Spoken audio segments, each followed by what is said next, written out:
very good morning to everyone. My name is Sanjana and I am from class 12 and I am currently studying in Government Model Senior Secondary School, Sector 8B, Chandigarh. So we see a lot of posters in India of G20, but what actually means it?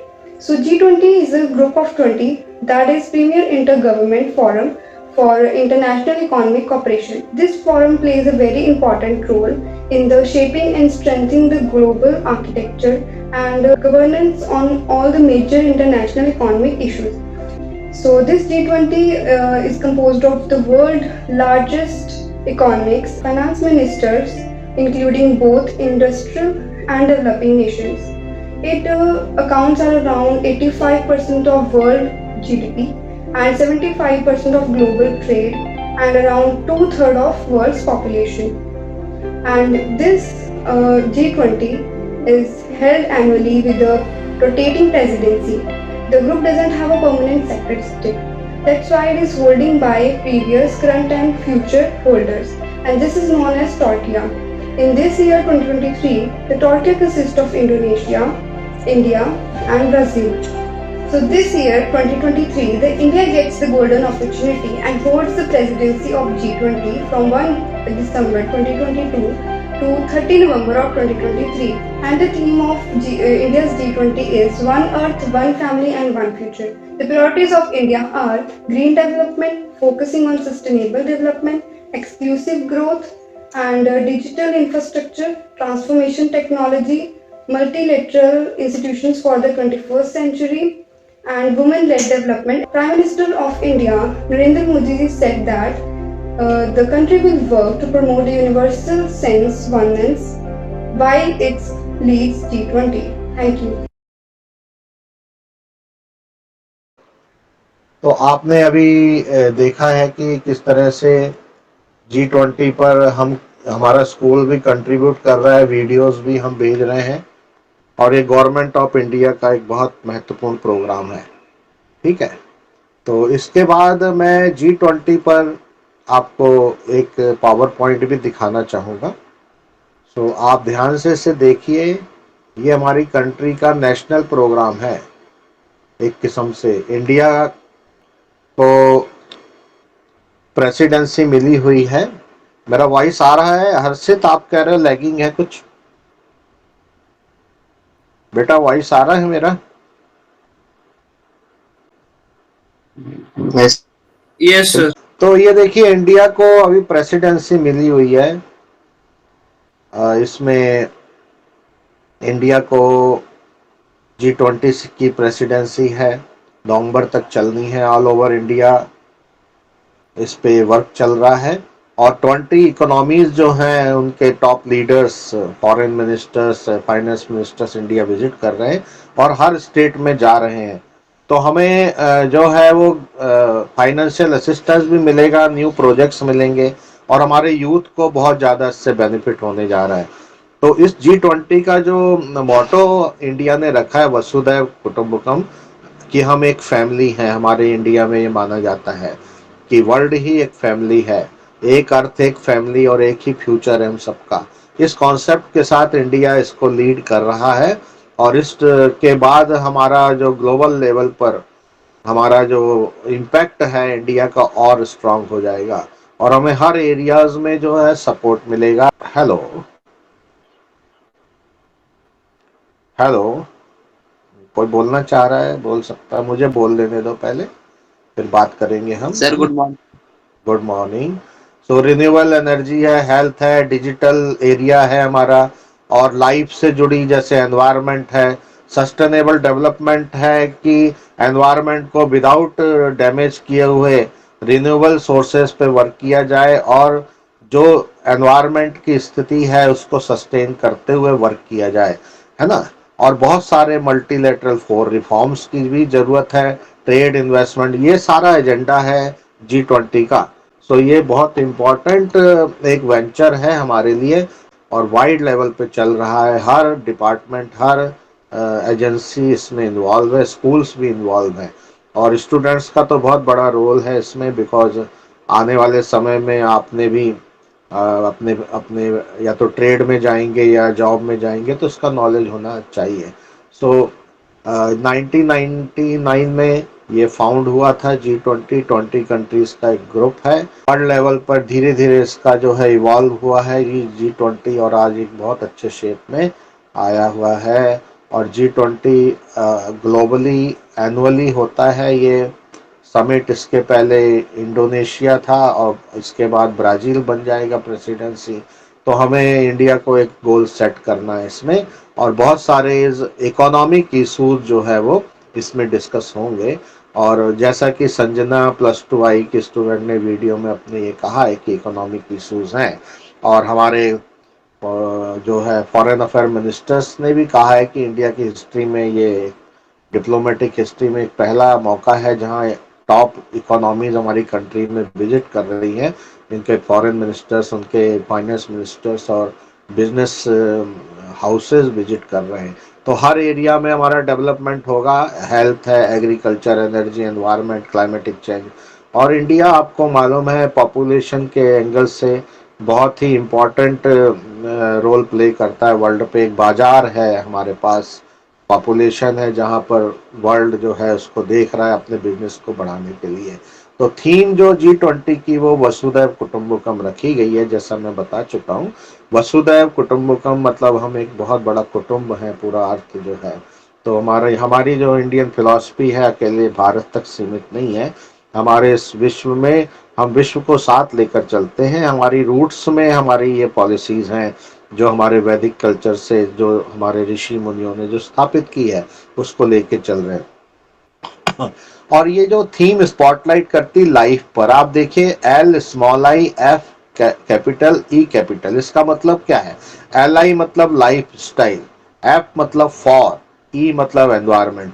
तो आजकल बहुत कुछ आपने कई banners भी देखा होगा जिसमें लाइफ लिखा होगा। सो स्पेशली एनवायरमेंट वाले इस पे काफ़ी वर्क कर रहे हैं। साइकिल रैली है और कोई कॉन्फ्रेंसेज हैं, ये बहुत कुछ चल रहा है। हर डिपार्टमेंट अपने अपने तरह से इसको लाइफ को लेके चल रहा है।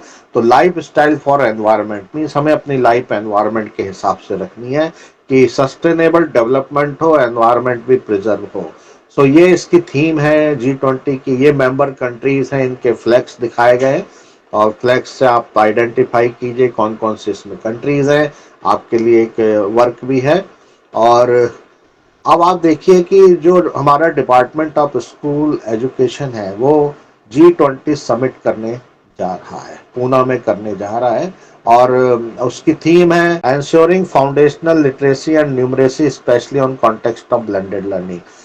तो एजुकेशन डिपार्टमेंट ने सोचा है कि जो फाउंडेशन लिटरेसी एंड न्यूमरेसी का मतलब ये है कि प्राइमरी एजुकेशन तक आते आते उसको जो है स्टूडेंट को, बच्चे को लिटरेट तो हो ही जाना चाहिए, लिखना आ जाना चाहिए, पढ़ना आ जाना चाहिए, और नॉर्मल जो अरिथमेटिक है, न्यूमरेसी, वो आ जानी चाहिए। लाइफ के जो गिव एंड टेक होता है, परचेज, मार्केट जाना, और जो नॉर्मल उसके पास अरिथमेटिक की स्किल्स आ जानी चाहिए। इस एरिया पर हम एक मीटिंग भी करने जा रहे हैं। Department of school education primary education पे फोकस है।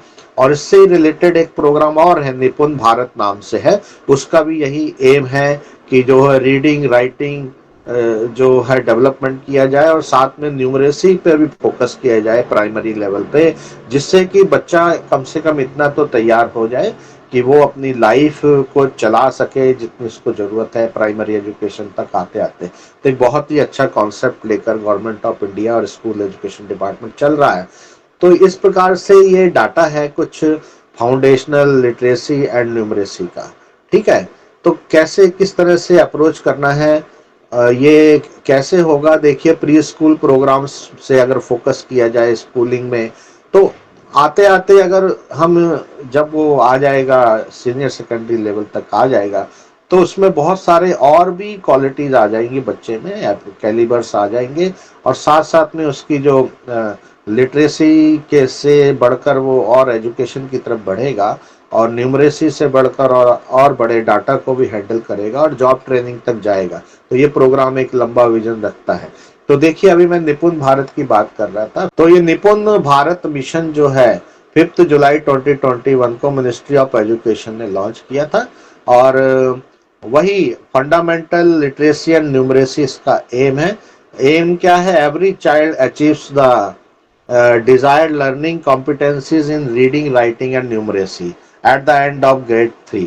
तो थर्ड तक आते आते उसमें ये अचीवमेंट्स आ जानी चाहिए। कॉम्पिटेंसी मतलब वो एबल होना चाहिए रीडिंग का, रीडिंग के लिए, लिखने के लिए, और simple arithmetic, plus minus divide, simple arithmetics करने के लिए। तो ये निपुण भारत बहुत अच्छी स्कीम है, उसके अंदर ये FLN की बात की जा रही है।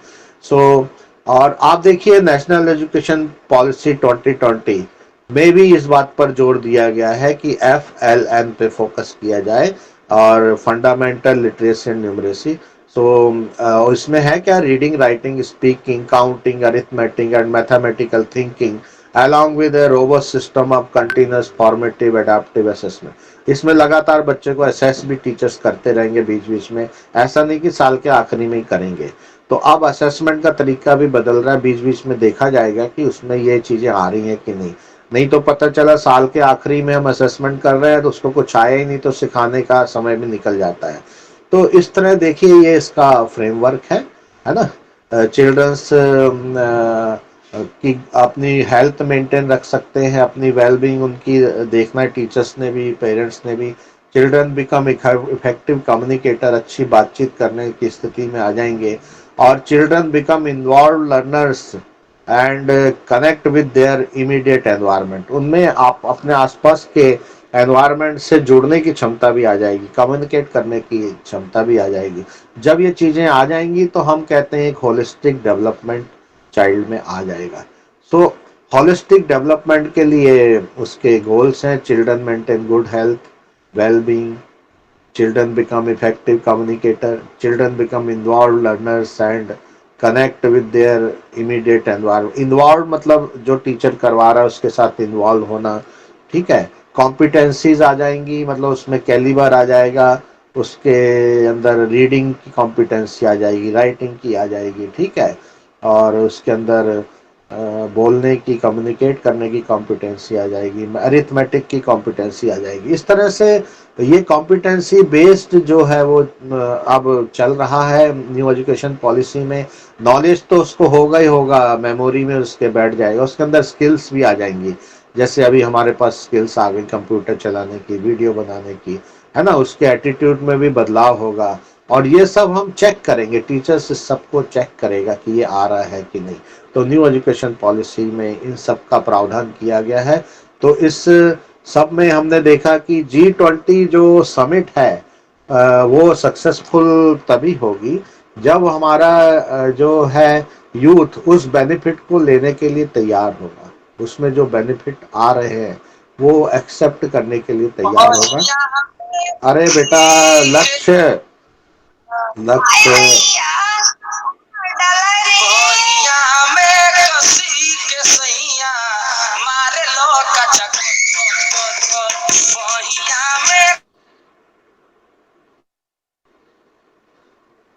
बेटे ध्यान रखिए, कॉल पुल आ रही है तो थोड़ा सा कंट्रोल कीजिए इस समय। और स्ट्रेंथ 20 तक हमारी पहुंच गई है। चलिए, ये बात हमने की, कोई बच्चा पूछना चाहता है इसके ऊपर, अगर कोई पेरेंट ज्वाइन किए हैं तो वो भी अपना ग्रुप में अटेंडेंस उनकी भी मार्क करवा दीजिए, ठीक है। तो G20 की बात की, एजुकेशन पॉलिसी की हमने बात की।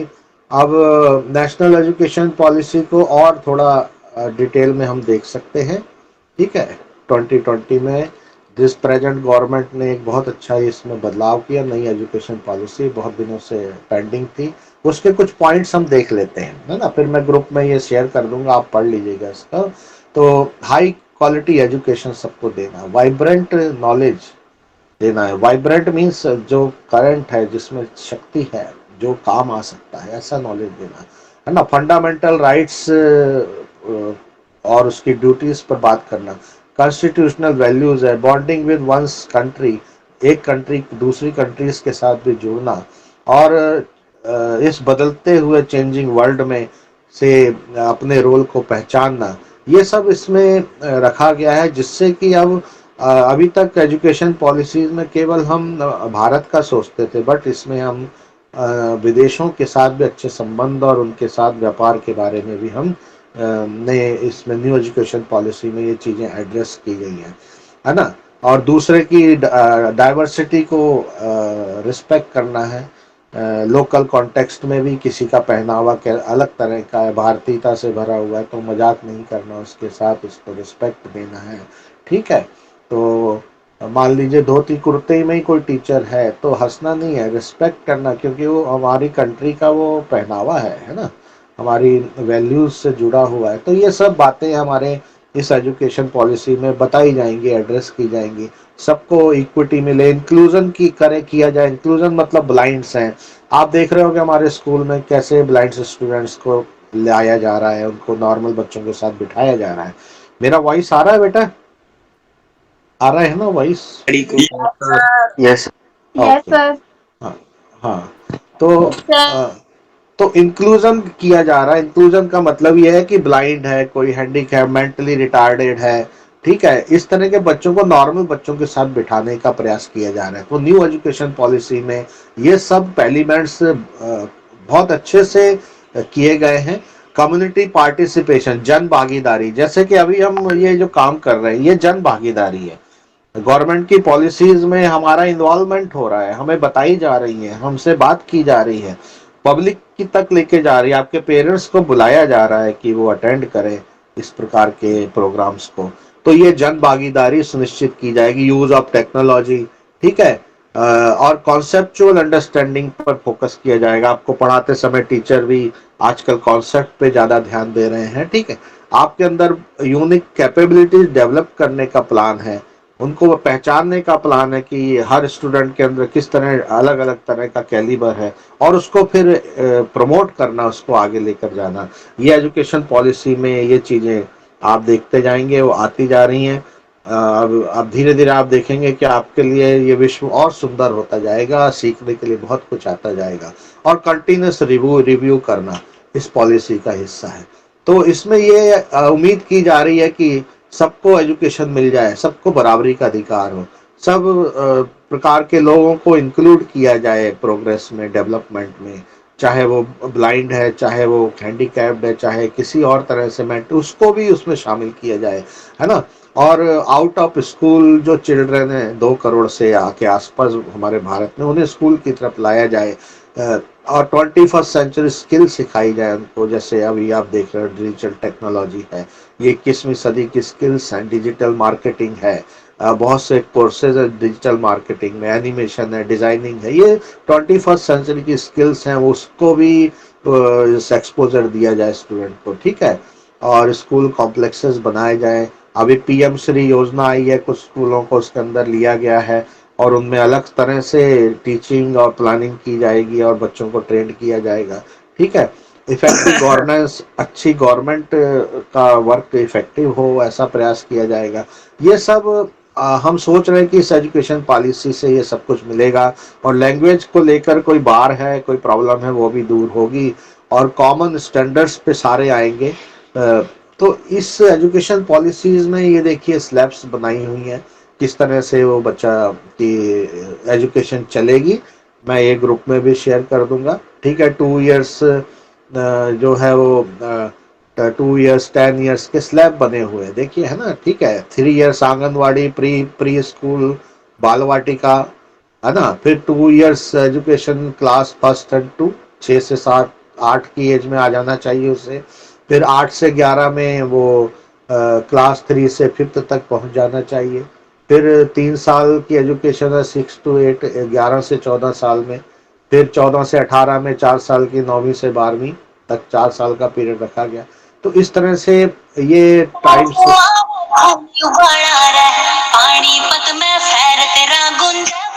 वाह भाई वाह, गाने भी सुनने को मिल रहे हैं।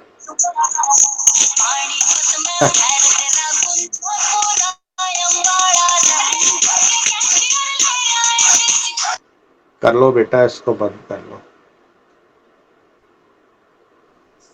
सर, आप इन्हें निकाल के देते मीटिंग से सर, सही वैसे ही वो कर रहे हैं, डिस्टर्ब कर रहे हैं मीटिंग में। रिमूव सर कर आपने दो निकाल मीटिंग से। कौन है ये? सर मैं बोल रहा हूँ सर, थक्ष बोल रहा हूँ। लक्ष्य ना? नहीं नहीं सर, थक्ष सर मैं बोल रहा नहीं, ये किसकी किसकी आवाज आ रही है? हूँ सर। गाने सर ये आवाज तो मेरी है सर। हैं? सर मैं बोल रहा हूँ सर, थक्ष बोल रहा हूँ, थक्ष सर। ये नहीं, FF से ये लिखा हुआ है। गाने गाने कौन बजा रहा है? सर सर ये आप तो लक्ष्य रिमूव कर बता दो रहा ना है। इनको। सर निकाल दो, और क्या। वैसे सर ये लोग डिस्टर्ब कर रहे नहीं, नाम क्या है हैं इसका? मीटिंग को। नाम सर क्या एक है? तो सर नाम तो वरदान इसका करके लक्ष्य लिखा लड़का आ हुआ रहा है। हाँ? एक तो वरदान करके लड़का आ रहा है, ये पता नहीं कौन गाने बजा रहा है। नहीं है, नाम क्या है इसका बच्चे का? है। सर इसका नाम लक्ष्य है सर। लक्ष्य तो हमारी क्लास में है ना? नहीं सर, नहीं है सर सर इस नाम फिर का वही कोई बंदा। लक्ष्य पता नहीं कौन है सर, वरदान करके भी कोई लड़का नहीं है शायद।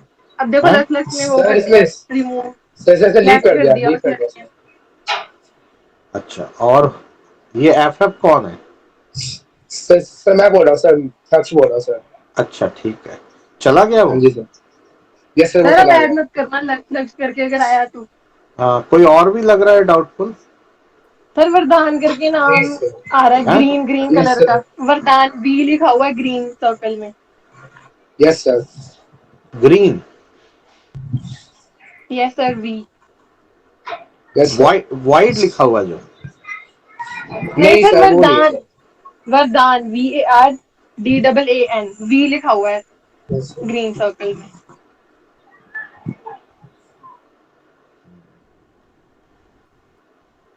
निकल गया लगता है वो, अब दिख नहीं रहा।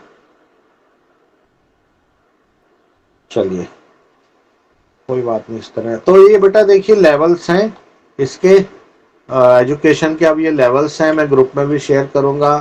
सो इस प्रकार से ये पूरे जो एक लेवल्स बनाकर मल्टी तरीके से, मल्टीपल आइडियाज के साथ education policy step by step student आगे बढ़ता चला जाएगा। ये बहुत एक लंबा फ्रेमवर्क है एजुकेशन पॉलिसी का। आपको थोड़ा सा एक्सपोजर हमने दिया है। इसमें देखिए बहुत सारे सब्जेक्ट्स जो है, अर्ली चाइल्डहुड जो छोटा बच्चा होगा तो उसमें क्या क्या किया जाए, है ना? उसमें क्यूरियोसिटी डेवलप की जाए सीखने की, logical thinking, problem solving, relationship with nature, उसको एनवायरनमेंट हमारी हेल्प करता है उसको समझाया जाए। ये सब आप देख रहे हैं स्कूल में, ये जो एक्टिविटीज चल रही होती है हमको कई बार लगता है कि ये ऐसे ही रखी हुई हैं, लेकिन नहीं, ये एजुकेशन पॉलिसी के कॉन्टेक्स्ट में है। उसको शेप की पहचानो, कलर्स की, अल्फाबेट्स की, नंबर्स की, ठीक है, उसको प्ले वे में सिखाया जाए। उसको उसके लिए बाल वाटिका अभी हमारे यहाँ बनी हुई है, आप कभी देख कर आना। हमारी दूसरी बिल्डिंग जो है पीछे बाल वाटिका बनी हुई है।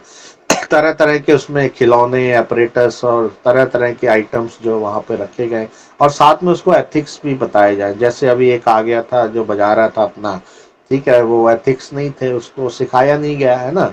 तो अब ये न्यू एजुकेशन पॉलिसीज में इन एथिक्स पर भी फोकस किया जाएगा, और ज़्यादा फोकस किया जाएगा। ठीक है, टीम वर्क हो, मिलकर काम करें, सारा कोलेबोरेशन हो, ये सब चीज़ों को और ज़्यादा अच्छे से सिखाया जाएगा।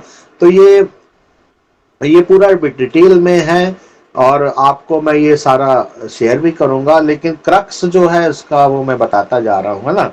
तो जो कोर सब्जेक्ट्स हैं वो भी उसके लिए इम्पोर्टेंट है। फिर उसमें क्रिटिकल थिंकिंग आए, इंटरैक्टिव क्लास हो, बातचीत करें, टीचर डोमिनेटेड ना हो, और उसको कुछ एक्सपीरियंस दिया जाए। जैसे अब आपको लैब में लेकर जाते हैं, प्रैक्टिकल कराते हैं, फील्ड में लेके जाते हैं, ग्राउंड में कभी ले जाते हैं, कभी मॉर्निंग असेंबली में। तो ये सारी उसको एक्सपोजर दिया जाए, अकेला उसको बुकिश ना रखा जाए, उसको दिखाया जाए। तो ये सारी चीज़ें ये नई एजुकेशन पॉलिसी में बहुत कुछ इंटीग्रेट किया है, बहुत कुछ ऐड किया गया है, जिससे कि आने वाले समय में आप देखेंगे, आप तो बहुत अच्छे हो ही हो, धीरे धीरे आप और बहुत अच्छे होकर निकलेंगे, एक्सपर्ट होकर निकलेंगे, और आने वाले जो जनरेशन है उसको बहुत ज़्यादा बेनिफिट होने जा रहा है। आप देखिए इसमें डेवलपमेंट ऑफ साइंटिफिक टेम्पर पे कितना फोकस किया गया है, और फिजिक्स तो सब्जेक्ट ही हमारा साइंटिफिक टेम्पर का बहुत ज़्यादा साइंटिफिक टेम्पर है। तो इस तरह से मैं क्लास में भी ये बातें करता हूँ, आपने देखा होगा कि किस तरह से एक बार बात की थी मैंने कि हेलमेट पहना दिया जाता है लोहे का, और उसको बेचारे को चूहे की तरह उसका चेहरा बना दिया जाता है, और उससे फिर भीख मंगवाई जाती है। तो इस तरह की चीज़ें मैंने भी डिस्कस करता हूँ क्लास में भी आपके साथ, और समय समय पे मैं भी आपको बताता रहता हूँ कि असली धर्म क्या है और विज्ञान क्या है, अंधविश्वास क्या है। तो एक आज के समय के बच्चे को ये मालूम होना चाहिए अंधविश्वास कहाँ से स्टार्ट होता है, धर्म कहाँ से स्टार्ट होता है, और विज्ञान कहाँ से स्टार्ट होता है।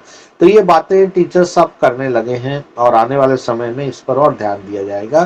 देखिए डिजिटल लिटरेसी, जैसे आज आपने ज्वाइन कर लिया गूगल मीट, आपको ज्वाइन करना आता है, ठीक है, आप इसमें ज्वाइन कर रहे हैं और बात कर रहे हैं, ये डिजिटल लिटरेसी है। गूगल पे कर देते हैं, पेटीएम यूज कर लेते हैं, ठीक है, एनईएफटी कर लेते हैं, बैंक से पैसा ट्रांसफर, आईएमपीएस हो जाता है, इमीडिएट मनी ट्रांसफर हो जाता है। ऐसे चीजें आप कर रहे हैं। हर आज तो रेडी वाले के पास भी जो है स्कैन करके पेमेंट करने का हमारे पास फैसिलिटी है, आ गई है। रेडी वाले के पास भी रख देखा आपने, रेडी वालों के पास भी रखा होता है स्कैनर, यस सर। है ना, उसके पास भी रखा होता है उसके, कि किसी के पास पैसे अगर उसने स्कैन करके देने हैं तो उससे भी दे ले। तो आज आप देखिए डिजिटल लिटरेसी यही है कि उसको स्कैन का पता है। अनपढ़ है वो, ज्यादा पढ़ा लिखा नहीं, लेकिन वो सब समझ रहा है ना। तो एक एडल्ट भी समझ रहा है। तो जिस अगर हम बच्चों को सिखाना शुरू करेंगे तो वो वर्ल्ड में जाकर ना जाने क्या क्या इनोवेशंस करेंगे डिजिटल एरिया में। तो बेटा ये सारे पॉइंट्स इसमें किया जा रहा है। बैग्स का रेगुलर हेल्थ चेकअप्स बच्चों का तो बहुत ही चल रहा है। इवन अभी मैं गया था अपने रिलेटिव के यहाँ, उसको मैंने पूछा बच्ची को चश्मा लग गया, वो कहते हैं हमें तो मालूम ही नहीं था, स्कूल में चेकअप हुआ और स्कूल वालों ने कहा इसको चश्मा लग रहा है। सो देखिए पेरेंट्स को पता ही नहीं कि हमारे बच्चे की आईज में प्रॉब्लम हो रही है, लेकिन स्कूल उसकी आईज के बारे में बता रहा है और उसको हेल्प हो रही है हेल्थ चेकअप के कारण। तो स्कूल्स में हेल्थ चेकअप हो रही है। इवन कोई अगर एबनॉर्मल प्रॉब्लम्स भी हैं तो स्कूल उसको हायर अथॉरिटीज को इंटीमेट कर रहा है किस तरह की प्रॉब्लम्स हैं। तो ये इतना अच्छा इंफ्रास्ट्रक्चर और फैसिलिटीज अब आती जा रही हैं। तो हम देखते देखते जो है विश्व में एजुकेशन के मामले में, हेल्थ के मामले में, डिजिटल लिटरेसी के मामले में, इंक्लूसिव एजुकेशन है, मतलब ब्लाइंड इन सबको एक क्लासरूम में लेकर आना, एक जगह पर लाना, उनके साथ काम करना। आज हम देखते हैं कि हमारे स्कूल में कोई भी ब्लाइंड टीचर नहीं है। कहने का मतलब आने वाले समय में हम देखेंगे कि वो आ जाएंगे और पढ़ाएंगे क्लासेस में आपको, ठीक है। तो ये इंक्लूसिव एजुकेशन का कॉन्सेप्ट बहुत अच्छे से आगे बढ़ रहा है। ये सारे देखिए पॉइंट्स हैं इसमें जो है। जैसे आपको मैंने होमवर्क दिया मिजोरम और त्रिपुरा पे, अब हम सोचेंगे ये क्या है। ये एजुकेशन पॉलिसी का हिस्सा है कि बच्चे को देश की डाइवर्सिटी पता होनी चाहिए। उस होमवर्क को आप नहीं कर रहे हैं तो you are missing something, some opportunity. क्योंकि आप सीखेंगे मिजोरम कैसा है, त्रिपुरा कैसा है। मैंने भी सीखा, त्रिपुरा इतनी ब्यूटीफुल स्टेट है, आप देखिए पानी के सराउंडिंग है ना। त्रिपुरा का नाम ही पानी के पास भूमि जो है उसको कहते हैं, लैंड नियर द वाटर। तो आप देखिए ये सब अपॉर्चुनिटीज क्रिएट हो रही हैं, डिफरेंट प्रोग्राम्स आ रहे हैं। तो हमें जो भी प्रोग्राम आ रहा है उसमें पार्टिसिपेट करना चाहिए और जिससे हमारा नॉलेज बढ़े, ये काम आएगा आगे। एक्सपोजर आपको जरूरी है, नहीं तो आप जब जॉब में जाएंगे और इस दुनिया में एक एडल्ट होकर अपनी फैमिली के लिए काम करेंगे तो आपके पास एक्सपोजर होना चाहिए। कहीं ग्रुप में कॉलेज में बैठे ही डिस्कशन चल रहा है, आपको मिजोरम का पता होगा पहले से, आप बात कर सकते हैं, वहां कंट्रीब्यूट कर सकते, कम्युनिकेट कर सकते। तो ये बेटा इस तरह से आप देखिए टेक्स्ट बुक अब इस तरह बनाई जा रही है जिसमें लोकल चीजें भी हों, लोकल थ्योरीज भी हो, लोकल कल्चर भी हो, साथ में हम लोकल से ग्लोबल की तरफ भी बढ़ जाएं। तो ये सारा आप देखते जा रहे स्क्रीन पर एक वाइड स्पेक्ट्रम है। देखिए नॉलेज ऑफ इंडिया भी होना चाहिए बच्चे को, जैसे मिजोरम है, त्रिपुरा है, या और स्टेट्स का नॉलेज होना चाहिए। ये सब जो है एक अच्छी एजुकेशन है, तो ये सब उसको मिलेगा, नहीं तो वो बुकिश सा हो जाएगा। तो अब समय यह है कि अपने कोर सब्जेक्ट्स पे तो ध्यान दें, साथ में अपने एनवायरनमेंट और चारों तरफ जो चीजें हो रही हैं उनमें पार्टिसिपेट करें। और पार्टिसिपेट करके एक मौका है आपके पास नॉलेज का। जैसे मैंने स्लाइड बनाने को दिया आपको मिजोरम त्रिपुरा पे, तो 1 घंटा लगा लीजिए, 2 घंटे 1.5 घंटे लगा लीजिए, नॉलेज बढ़ जाएगा, आपको अपने कंट्री के बारे में पता चलेगा। क्यूरियोसिटी होनी चाहिए हमारे अंदर अपनी कंट्री को जानने की। तो नॉलेज ऑफ इंडिया भी बहुत इंपॉर्टेंट है। सो इस तरह ये जो मैं स्क्रीन पर आपके प्ले करता जा रहा हूँ, ये आप बैठकर अगर देखो, moving away from rote learning, रट्टा मारने से बाहर निकलना होगा, है ना, ठीक है। रट्टा ठीक नहीं होता है, कुछ चीजों में तो ठीक है, फार्मूला याद कर लिया या डेफिनेशन, लेकिन उसके बाद तो रट्टा काम नहीं करेगा, उसके बाद अंडरस्टैंडिंग चाहिए। तो इस तरह से लर्निंग आउटकम्स उनको बोलते हैं कि कोई चैप्टर हो जाए तो उसके बाद बच्चे ने क्या क्या सीखा।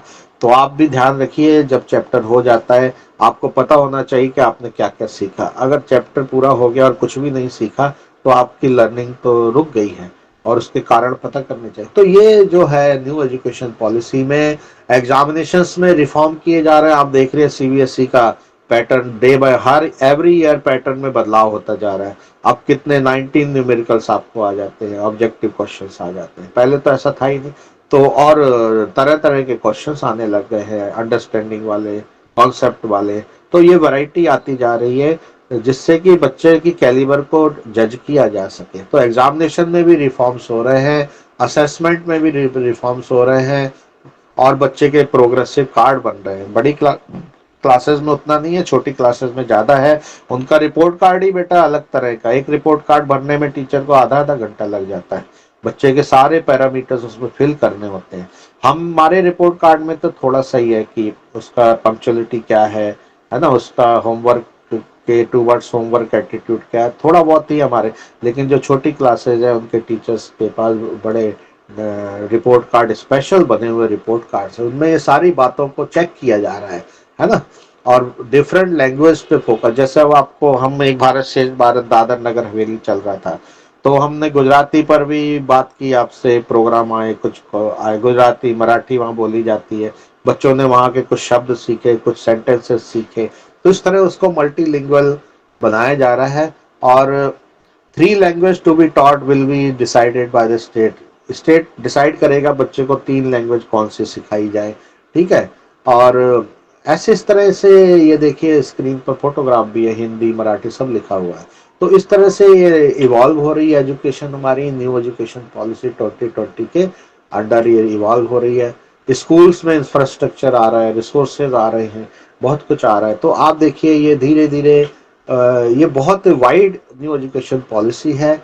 जिस बच्चे का इंटरेस्ट हो वो मुझे मैसेज कर देगा, तो मैं उसको ये पीपीटी शेयर कर दूंगा। सभी तो इसे पढ़ते भी नहीं है, तो जिसका इंटरेस्ट बच्चे आ जाएगा मुझे मैसेज करना, आई विल शेयर, है ना। बहुत कुछ वाइड जेंडर को लेकर कहा गया है कि कोई भी जेंडर डिफरेंस नहीं होना चाहिए, लड़का लड़की में कोई तीसरा जेंडर भी की भी बात करने लग गए हम, मेल फीमेल ट्रांसजेंडर, वो भी क्लासेस में हो सकते हैं।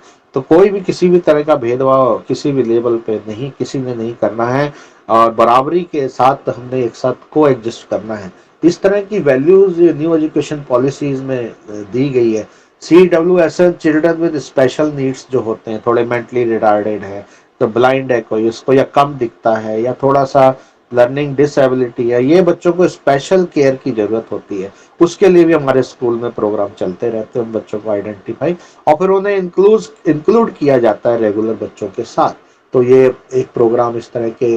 वोकेशनल एजुकेशन पे बहुत जोर दिया जा रहा है हमारे स्कूल में, टेक्सटाइल डिजाइनिंग है, फैशन डिजाइनिंग है, हमारे स्कूल में ब्यूटी के कोर्सेज हैं, योगा के कोर्सेज हैं। तो इस तरह से वोकेशनल एजुकेशन पे बहुत इम्पोर्टेंस दिया जा रहा है। और स्किल तो पूरा प्रोग्राम ही है हमारी भारत सरकार का, है ना, स्किल इंडिया जिसको बोलते हैं, स्किल पे बहुत फोकस किया जा रहा है। तो इस तरह बच्चे ये जो जो टॉपिक्स आते जा रहे हैं वो मैं आपको बताता जा रहा हूँ। और इनका जो महत्व है बहुत ज़्यादा है। न्यू एजुकेशन पॉलिसी एक तरह से हमारे लिए वरदान के रूप में है, और इसे अगर अच्छे से सही अर्थों में हम इम्प्लीमेंट करें और आप सब इसको में कोऑपरेट करें तो इंडिया बहुत जल्दी ही और सशक्त स्ट्रांग तरीके से विश्व के इस पटल पर, इस स्क्रीन पर आ जाएगा। इसके लिए बहुत सारा काम चल रहा है। टीचर्स लगातार मीटिंग्स हो रही हैं, सेमिनार्स लग रहे हैं, ट्रेनिंग्स हो रही हैं टीचर्स के लिए। सो एडल्ट एजुकेशन पे भी इसमें फोकस है। जो नहीं पढ़ पाए, एडल्ट हो गए, एजुकेशन नहीं हुई है उनके लिए भी हमारे डिपार्टमेंट में भी एडल्ट एजुकेशन का डिपार्टमेंट का पूरा एक ब्रांच है। और इस पर और जो न्यू एजुकेशन पॉलिसी में और बहुत सारी व्यवस्थाएं की गई हैं, जैसे फाउंडेशनल लिटरेसी एंड न्यूमरेसी सिखाई जाए एडल्ट को, क्रिटिकल थोड़ी लाइफ स्किल्स बताई जाए, वोकेशनल स्किल्स बेसिक।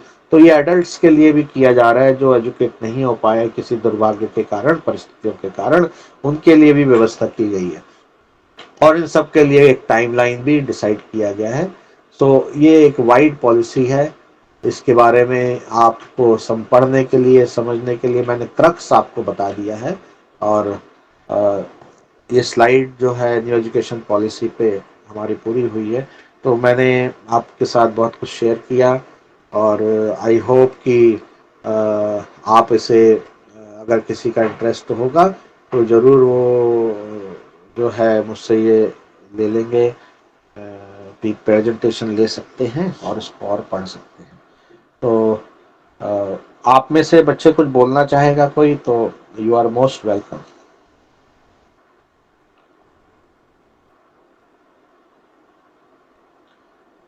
आपने कुछ बोलना है, शेयर करना है अपनी कोई बात तो आप कह सकते हैं।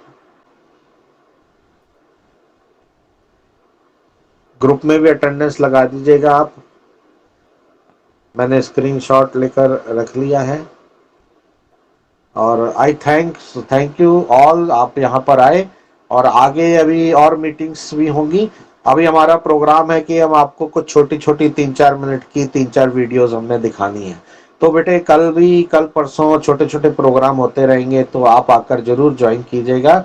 और ये एक जन भागीदारी है जो एजुकेशन पॉलिसी का हिस्सा है, उसके अंडर हमें कम्युनिटी को इन्वॉल्व करना है। तो ओके बेटा, टेक केयर। और कल भी छोटे छोटे प्रोग्राम होते रहेंगे, आधे घंटे का 20 मिनट का, तो आपने जरूर अटेंड करना है। करेंगे सारे? यस सर, करेंगे सर। Yes, तो आज कैसा लगा आपका ये प्रोग्राम, इसका फीडबैक ग्रुप में दे सकते हो आप, है ना? ग्रुप में बेटा लिख सकते हो हाउ वाज द प्रोग्राम, ठीक है? अपने व्यूज आप दीजिएगा। Okay, so let us separate, okay, disperse होते हैं। ओके बेटा, yes, sir. Okay Okay, God, sir. Okay, God bless you all, thank you very much, आप सभी आए और बहुत अच्छा लगा। ओके बेटा। Hello everyone, I am Paramjit Singh, lecturer physics education department Chandigarh administration, and this is a great opportunity for me to express my views over G20 summit. As we already know, G20 is a group of top 20 countries of the world, top 20 economies of the world, and India is presiding over this G20 summit for 2023. And we know India is a country of great history. We have motto in our Vedic culture, in our text. That motto is, in Sanskrit we call Vasudhaiva Kutumbakam. And with this slogan, India is leading G20 summit. And our leadership at the national level working hard to extract most out of this G20 summit. As far as our economic growth is concerned, as far as financial assistance is concerned for our business and startups. We know youth is very dedicated in India, very talented, very skillful, and there is no match in IT sector at global level with India. And our youth is now looking towards the startups. We need financial assistance, and for this we are welcoming top 20 economies. I would like to highlight the statement of our Honorable Foreign Affairs Minister Sri S. Jaishankar. According to him, in the diplomatic history of India, we have never had top countries, top economies, and top leaders of world coming to India. So we can understand it. In my views, this is the time for collective action, coordination, and consensus building. Definitely, India will set new dimension before the world, as well as we will achieve green development, we will achieve economic growth, we will achieve women empowerment, we will achieve gender equality, we will achieve transformation through innovations, through technology and digital infrastructure. And I am 100% sure India will lead the world. Thank you very much. Namaskar.